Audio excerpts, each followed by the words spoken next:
Olá, bem-vindos a mais um programa Sementes de Vida, e o propósito deste programa é, sem dúvida, semear sementes que edifiquem a sua vida, e não há dúvida que as sementes que realmente podem edificar a nossa vida, a vida do cristão, é a Palavra de Deus.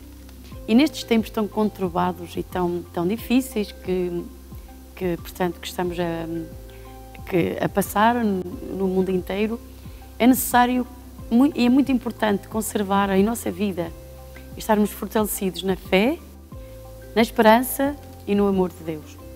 É importante também perceber como Deus nos quer ajudar e nos quer levantar sempre o nosso ânimo. Josué foi um guerreiro, um herói, que levou o povo de Deus a entrar na Terra Prometida. E nós vemos que Deus lhe dá instruções, e algumas delas Deus lhe diz: tem bom ânimo. Essa palavra ânimo quer dizer tem coragem, tem valentia. Ou seja, quando nós temos um bom ânimo, nós não fugimos diante das circunstâncias que se apresentam dentro de nós enfrentamos-las. E se estamos desanimados, então somente nós, a palavra desanimar, ela leva a pessoa a ficar, ou mesmo quando estamos desanimados, a nossa tendência de uma pessoa estar desanimada é estar sozinha, é estar sentada, deitada, escondida, sem coragem, não queremos enfrentar nada, queremos fugir das situações. Estamos desanimados, não temos energia, não temos vida. Todos nós, de alguma forma, já estivemos desanimados, e por isso nós vemos Deus a dizer a Josué: coragem, tem bom ânimo, esforça-te, é necessário que te esforces, porque eu estou contigo. Esta também é uma palavra poderosa, porque se Deus está connosco, nós não temos que ter medo. Como dizia Davi, ainda que eu andasse pelo vale da sombra da morte, não temeria mal algum.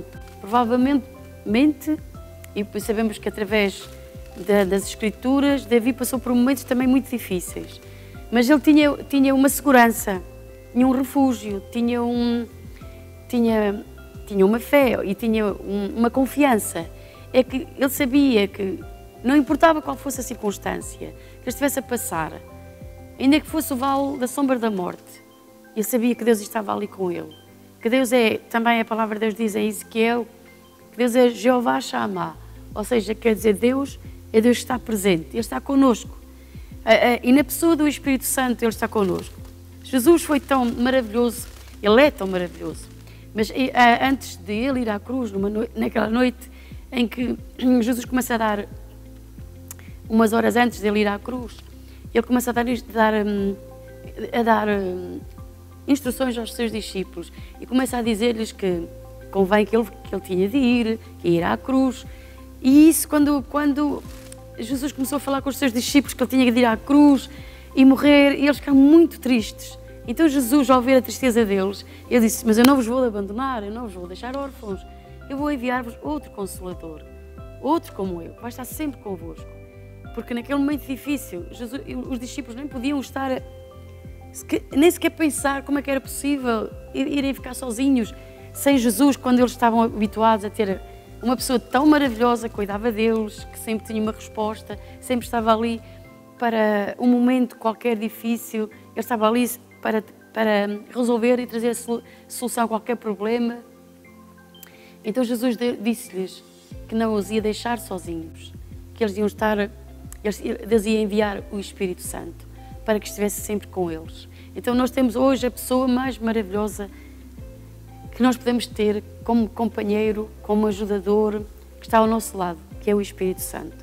Assim também Deus disse a Josué: tem bom ânimo, não temas, não te espantes, porque Deus sabia que Josué tinha que enfrentar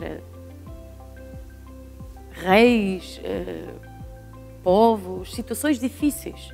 Ele tinha que conquistar a terra. Ele não podia estar desmaiado, nem desanimado, nem com medo, nem diante de Jericó ou de qualquer situação. Deus estava a dizer: não te espantes, não temas, porque eu estou contigo. Então é tão importante nós termos esta fé, esta confiança de que nós não estamos sós, de que temos Deus conosco. Ele é chamado Emmanuel, Deus conosco. Portanto, é muito importante termos esta confiança em Deus. Então, nestes tempos, precisamos de ter uma fé viva, uma fé ativa, firme e fortalecida e gradual. A palavra de Deus diz em Abacuque, capítulo 2, versículo 4, diz que o justo viverá por sua fé.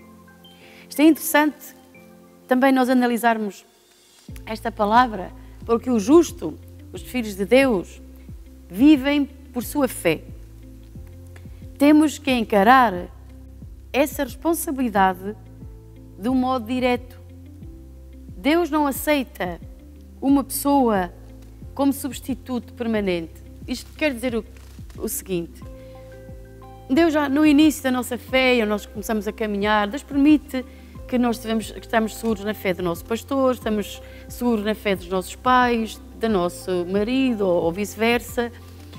Deus permite um tempo, mas depois Ele espera que cada um de nós adquira a sua própria fé.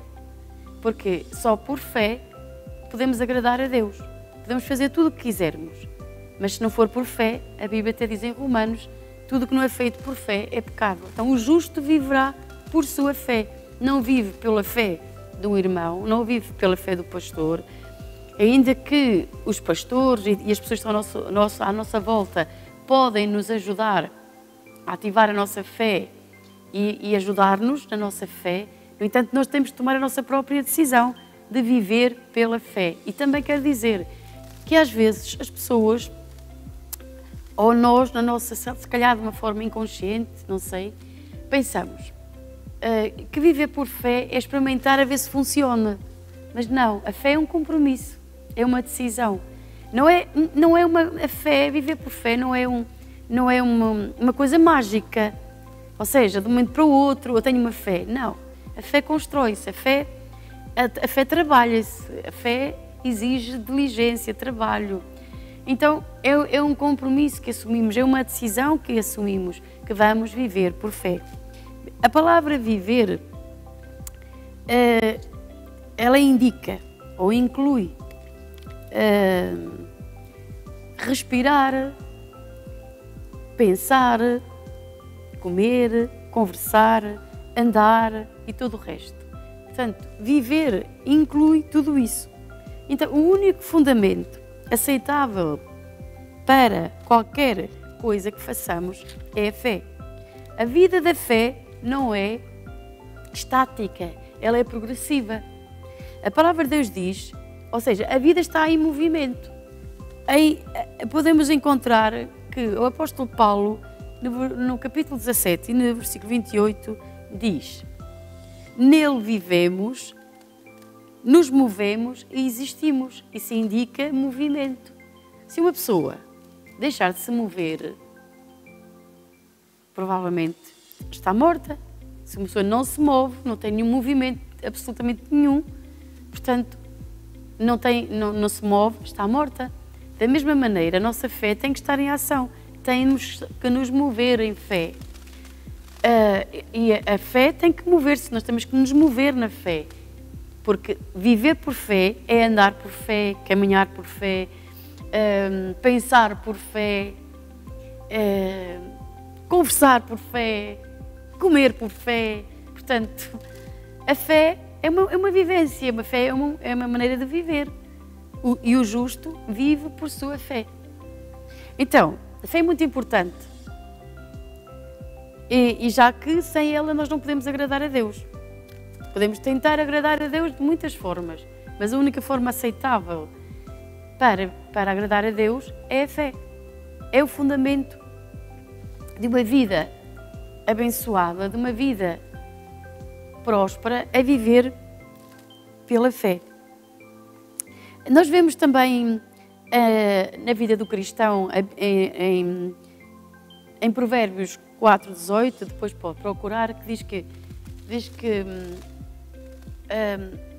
portanto, que o justo é como a aurora, que vai brilhando mais e mais. É como o amanhecer, que vai brilhando mais e mais até ser dia perfeito. Então, o que acontece na vida do cristão é que a vida dele é progressiva, a fé dele também, a fé é gradual, ou seja, a fé não é grande já hoje, ela vai crescendo à medida que a exercitamos, que a desenvolvemos. Portanto, não é estática, eu não posso pensar que já cheguei a um lugar só pelo facto de que atingi ou consegui algo, ou tive uma resposta e já está, já não preciso de mais. Não, a fé tem de estar sempre ativa, nós temos de estar sempre a mover-nos nessa fé em nós, a fim de que ela possa crescer mais e mais. É como a aurora que vai crescendo mais e mais até ser dia perfeito, até atingir, portanto, o dia claro, não é? Em que já não há mais, ao meio-dia, já as trevas, ou melhor, a luz já irradiou, está a brilhar em todo o lugar. E isso é maravilhoso. Portanto, o fundamento para a fé é a palavra de Deus. É importante isto. Meus queridos irmãos, e todos aqueles que estão comigo neste programa, a palavra de Deus é o fundamento, é a base da nossa fé. Precisamos declará-la, confessá-la e apropriar-nos das promessas de Deus. Isso não é só uma vez. Nós temos que declará-la dia após dia para a nossa vida. E neste tempo em que vivemos, nós precisamos da fé. Porque a fé está no âmbito, a fé é um âmbito espiritual, é uma dimensão espiritual, está no âmbito, é o primeiro âmbito espiritual, é a primeira dimensão espiritual. E a fé está acima dos problemas, a fé encontra-se acima das circunstâncias, por isso é que a Bíblia diz que a fé não é por vista, ou seja, ela não se estabelece por aquilo que sentimos, por aquilo que vemos, não, ela está firmada acima. A fé fundamenta-se no que Deus disse, nas suas promessas, na palavra de Deus. Portanto, ela está acima deste âmbito natural. É importante nós, então, nos movermos em fé. Então, para que essa fé possa operar na nossa vida, nós precisamos, não há dúvida nenhuma, de que precisamos de ter a palavra de Deus em nossa vida, em nosso coração, meditar nela. No Salmo 1, é um salmo muito importante, é quase como uma introdução em alguns comentários bíblicos, encontro que o primeiro salmo é quase como uma introdução aos cânticos que nós encontramos ali. E aos hinos, aos poemas que ali foram feitos por profetas, inspirados pelo Espírito Santo, escreveram aquela coletânea de salmos poderosa. E no Salmo 1 diz: bem-aventurado o homem, parece que não tem muito a ver com o que estou a ensinar. E também para a circunstância em que vivemos. Mas eu penso que se aplicarmos isto à nossa vida, ela pode trazer resultados poderosos. Porque a chave para que uma pessoa seja bem-aventurada, ou feliz, ou abençoada, é a obediência a Deus. E no Salmo 1, nós encontramos assim.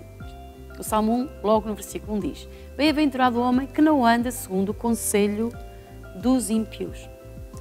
Ora, o ímpio, quem é o ímpio? O ímpio é uma pessoa cruel que rejeitou, segundo o conceito bíblico, não é?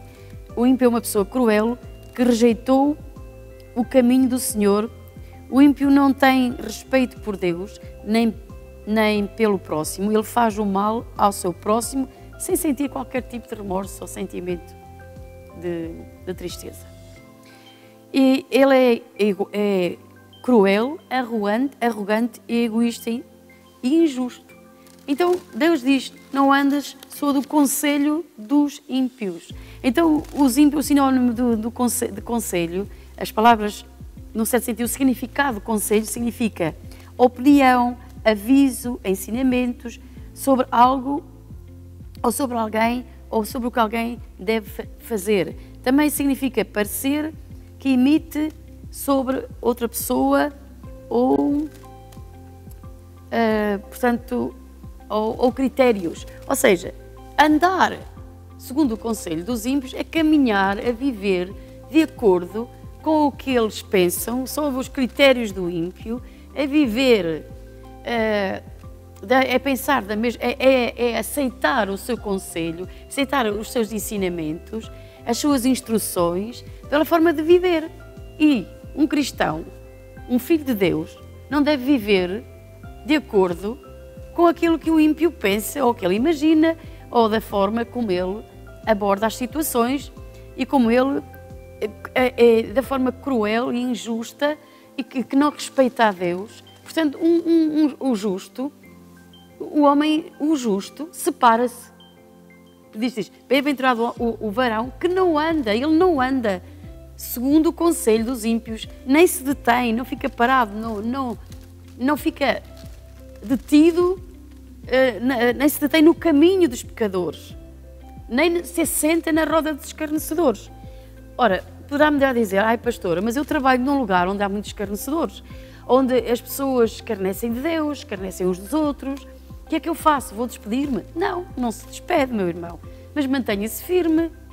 Ou seja, deixe-me dizer isto de outra forma, não sorria quando eles estão a escarnecer. Ou não se mostre que não lhe incomoda. Não se mostre que você não está indignado. Porque se você fizer isso, de uma certa forma, está a aceitar que eles escarneçam de Deus. Sendo você um filho de Deus e sejamos nós filhos de Deus. Quando eu trabalhava numa firma onde as pessoas, os chefes e as pessoas que iam àquele lugar, portanto, estavam acima de mim. Quando chegavam lá, eles tinham uma linguagem rude, pervertida e suja. E eu mostrava-me descontente. Evidentemente, como eles eram patrões, eu não poderia dizer calem-se. Mas, pela minha atitude perante eles, eles percebiam de imediato que aquilo não me estava a agradar. Nada. E que eu mantinha uma atitude de indignação que não sequer me misturava naquele tipo de conversa e mostrava que não estava de acordo. Então, eles sabiam quem eu era. Eu nunca escondi a minha identidade de que eu sou uma filha de Deus, que sou cristã. Eu nunca escondi isso. Aliás, estava lá por isso. E, portanto, chegou um determinado momento que o patrão disse: calem-se, tenham cuidado, porque está aqui a Jana, que nessa altura chamávamos Janita, cuidado, tenham cuidado com essa linguagem porque ela não a aceita. Ou seja, sem palavras, eu mostrei a minha indignação. Ou seja, eu não concordava, eu não me punha de acordo para lhes agradar, com medo que fosse despedida, ou com medo que não lhes agradasse, ou com medo que não fosse integrada naquele grupo.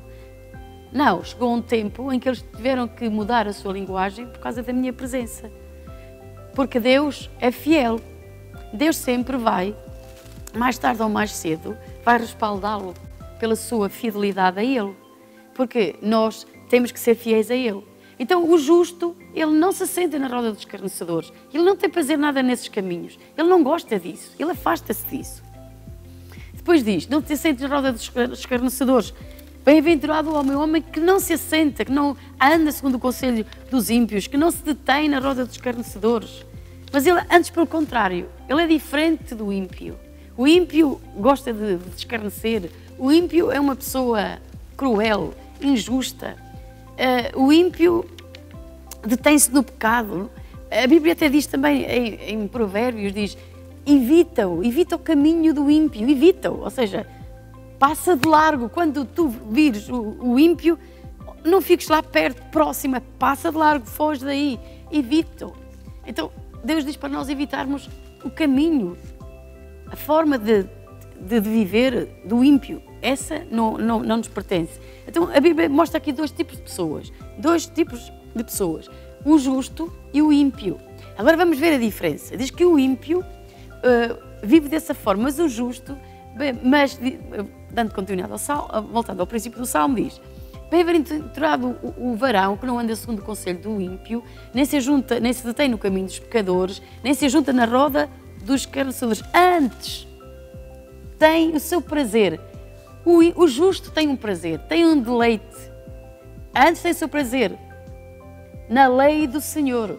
O justo tem prazer na lei do Senhor, em estudá-la, em amá-la, em cumpri-la. Não é uma coisa que ele faz por uma obrigação, é um deleite, é um prazer. Para o justo, a lei do Senhor é um prazer. Então, ele diz que se deleita na lei do Senhor. Antes tem o seu prazer na lei do Senhor e na sua lei e na sua palavra, digamos agora por outras palavras, e na sua palavra.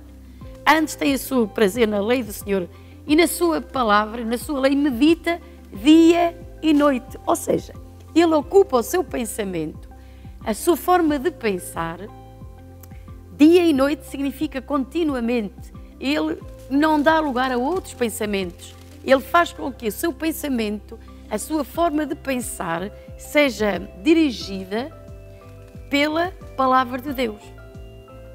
Pois ele será como uma árvore plantada junto a ribeiros de águas, a qual dá o seu fruto na estação própria, cujas folhas não murcham, ou seja, não seca, tem sempre vida, está sempre viçoso.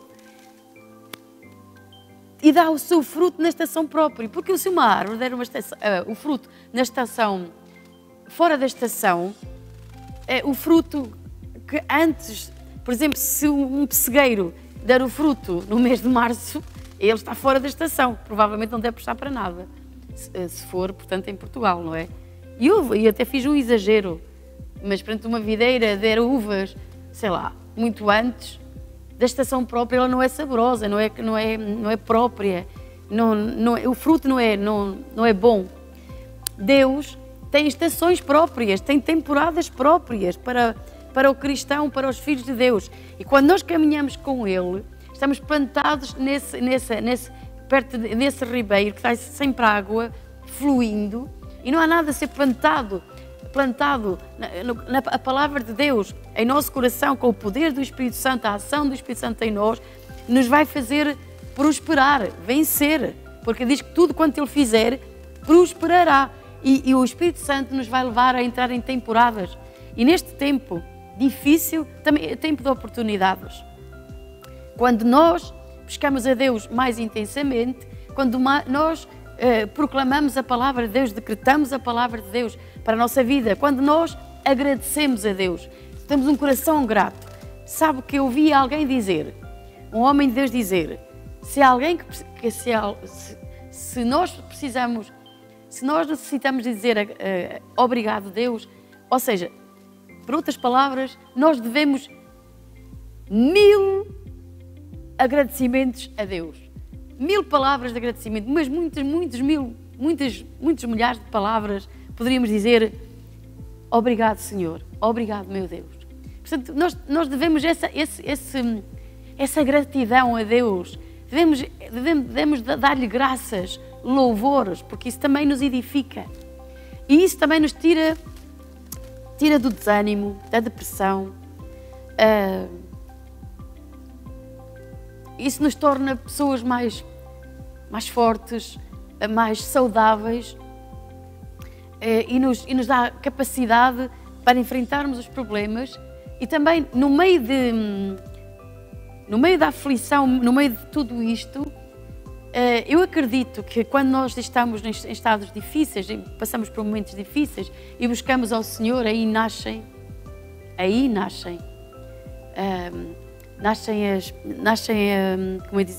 as ideias criativas. Eu vejo a vida de Jacó como o seu tio o roubava continuamente, não é? Ele estava sempre a pedir-lhe, acabava de dizer-lhe, trabalha mais 7 anos, e ele, pronto, então já tenho direito à minha família, ao meu salário. Não, ainda tens de trabalhar mais 7 anos. E nós vemos que no meio daquilo tudo, ele foi clamar a Deus. E como o Espírito Santo lhe deu sonhos e lhe deu ideias criativas em que realmente a mão de Deus e o poder de Deus estavam ali. Porque uma ideia criativa dada pelo Espírito Santo, ela vai tornar-se real porque foi dada por Ele. Neste tempo necessitamos manter a fé e a esperança. E o que é a esperança? A esperança não é fé, mas é uma forte expectativa na realidade do que nós queremos. E é por isso a Bíblia diz que a esperança não traz confusão. Precisamos da esperança, porque o nosso Deus não é só Deus de paz, não é só Deus de justiça, Ele também é o Deus da esperança. A esperança, precisamos de estar ancorados na esperança. Ancorados, Jesus é a rocha. onde nós ancoramos, pomos a âncora da nossa esperança, é Jesus Cristo. Veja só que a Bíblia diz que o ímpio, a pessoa que não tem Jesus, o perdido, com o nosso estado, estava longe das promessas, sem Cristo, sem Deus e sem esperança. Mas quando nós temos Jesus, nós temos a esperança. Por isso diz que nós devemos ter a couraça da fé e do amor, que nos cobrem a parte vital do nosso peito. A couraça da fé, diz em Tessalonicenses, para vestir a couraça da fé. A fé porque a fé é do coração, o amor é do coração. Então nós temos que ter fé no coração e a esperança em nossa mente. E os pensamentos negativos, de derrota, destrutivos, devem ser destruídos pela fé. Teria muito a dizer sobre este assunto, porque hoje, infelizmente, as pessoas falam muito, e num certo sentido, e eu gostaria de falar nisto no próximo programa, de que o pensamento positivo é bom. Nós devemos ter um pensamento positivo, sermos otimistas, mas não confundir que um pensamento positivo não vai gerar fé, porque a fé, a base da fé é a palavra de Deus. Portanto, um pensamento positivo tem a sua utilidade, é bom, é muito melhor que ter uma mente negativa, com certeza. Mas a fé e a esperança viva, genuína, ela é o produto da fé. Digamos assim, de uma certa forma, porque a fé gera uma expectativa também, uma esperança. A fé crê que é agora, mas a esperança, ela é mais direcionada para o futuro, mas a esperança é uma expectativa forte de que aquilo que eu creio, que é a minha fé, a fé é crer, é uma crença, na realidade, é uma realidade. A esperança é uma forte expectativa mental da realidade que eu creio, daquilo que eu já tenho, a substância que eu já tenho em meu coração, em minha vida. Então, meu querido irmão, deixe-lhe esta palavra, viva pela fé, firme-se na fé, encha-se da palavra de Deus, nunca desista, creia na palavra de Deus e remova todo o pensamento negativo. E saiba que aquele que vive por fé, ele tem uma vida diferente, porque ela está firmada na palavra de Deus que criou os céus e a terra e tudo quanto existe. Assim, neste programa, me despeço de cada um de vocês, desejando que este Salmo 1, que é um salmo poderoso, seja o estilo da sua vida, porque a Bíblia diz que não são assim os ímpios, mas são como a moinha que o vento espalha. Pelo que os ímpios não subsistirão na congregação dos justos, mas o justo será rodeado de bênçãos. O justo, a Bíblia diz que o justo, Deus cerca o justo com a sua bondade, com o seu amor e com a sua misericórdia. Creia de todo o seu coração, proclama a palavra de Deus, declare-a para a sua vida, tenha bom ânimo e lembre-se, não fique espantado nem temeroso, porque Deus está consigo. Deus o abençoe em nome de Jesus.